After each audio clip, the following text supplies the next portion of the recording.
ये गवर्नर सचमुच अपने को लाट साहब समझते हैं। एक वो दौर था जहां देश के प्रधानमंत्री मुख्यमंत्री की बात सुनते थे। मुख्यमंत्री से वैर रखना गवर्नरों ने अपना दायित्व समझ लिया। राज्य खैरात नहीं मांग रहा है केंद्र से, एक सहकारी संबंध। मैं उन तमाम पीड़ित राज्यों के पक्ष में खड़ा हूं जो अपने अपने लाट साहब से परेशान हैं, और परेशानी कई तरह की है। मैं तो ये मानता हूं हमारे बीजेपी के मित्रों के पास बहुत अच्छा पूल है। अब यही कितने लोग हैं जिनको मैं चाहूंगा अपने स्टेट ले जाऊं, बिहार गवर्नर बना करके। अच्छे लोग हैं, लोकतांत्रिक, विशाल हृदय। तो सर, माननीय उपसभापति महोदय, एक वाकया बताना चाहता हूं। 1952 में बीसी राय, कोई नहीं है तृणमूल के शायद, बीसी राय वेस्ट बंगाल के चीफ मिनिस्टर थे।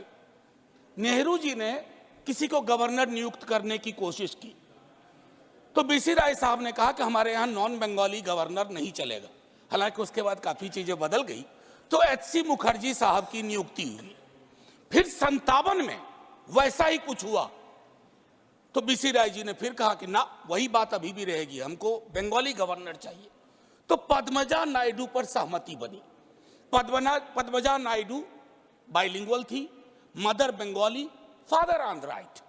तो एक वो दौर था जहां देश के प्रधानमंत्री मुख्यमंत्री की बात सुनते थे, और एक ये दौर है, बाकी तो नहीं कहूंगा, फिल इन द ब्लैंक है, लेकिन मुख्यमंत्री से वैर रखना गवर्नरों ने अपना दायित्व समझ लिया। कितने नाम गिनाऊं, कहां तक सुनोगे, कहां तक सुनाऊं, हजारों हैं शिकवे, क्या क्या गिनाऊं। अब हाल में ही सर्वोच्च न्यायालय की टिप्पणी आई। वो टिप्पणी क्या कहती है? ये गवर्नर सचमुच अपने को लाट साहब समझते हैं। जब एक राज्य में राज्य की चुनी हुई व्यवस्था का मुख्यमंत्री अगर वो कुछ करना चाहते हैं, गवर्नर साहब बिल पे बैठ जाते हैं। वो बिल पे नहीं बैठते हैं, जन आकांक्षाओं पे बैठ जाते हैं। और जन आकांक्षाओं पर अगर कोई व्यक्ति बैठ जाता है, तो आप ये यकीन मानिए कि वो चुनी हुई सरकार के लिए प्रतिरोध के क्षण हर वक्त उत्पन्न करता रहता है। मैं आपको एक और उदाहरण दूं, माननीय वाइस चेयरमैन साहब। जिन राज्यों में केंद्र की सत्ता, वाइस चेयरमैन साहब, तेरे आने और तेरे जाने में हमने सदियों का फासला देखा। कंक्लूड करें। मैं सिर्फ 1-1.5 मिनट लूंगा सर, कोई नहीं, बस 1-1.5 मिनट। आपको दोबारा टोकना नहीं पड़ेगा जय हिंद से पूर्व। तो मैं देखिए तारतम्य टूट गया। क्या बता रहा था?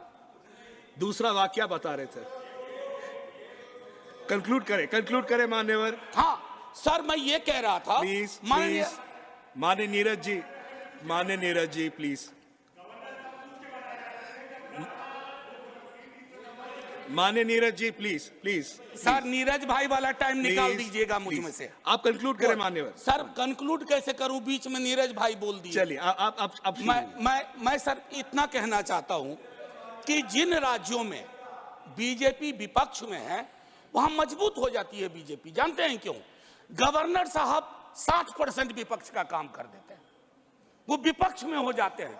मैंने ऐसे गवर्नर्स देखे हैं जो टेलीविजन चैनल में शाम से बैठ जाते हैं, अपनी ही सरकार के बारे में।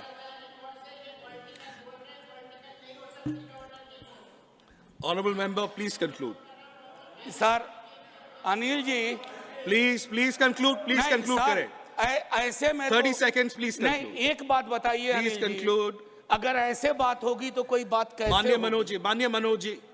सर, माननीय मनोज जी, आपने कहा तो मैं एक चीज जरूर कहूंगा। एक चीज जो मुझको बड़ी दुखती है, जब मैं राजनीति में भी नहीं था, बता रहा हूं सर, गवर्नर का वाइस चांसलर के अपॉइंटमेंट का अधिकार।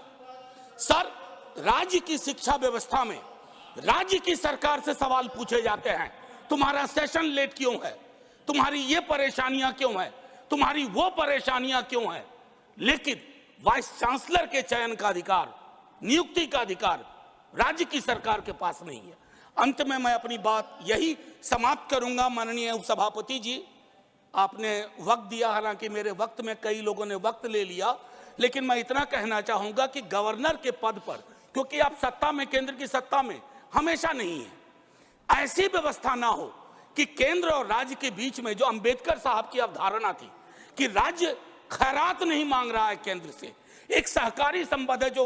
और आखिरी सर, आखिरी इसके बगैर कहूंगा आपको भी अच्छा नहीं लगेगा, आप बाहर कहिएगा कविता नहीं सुनाई।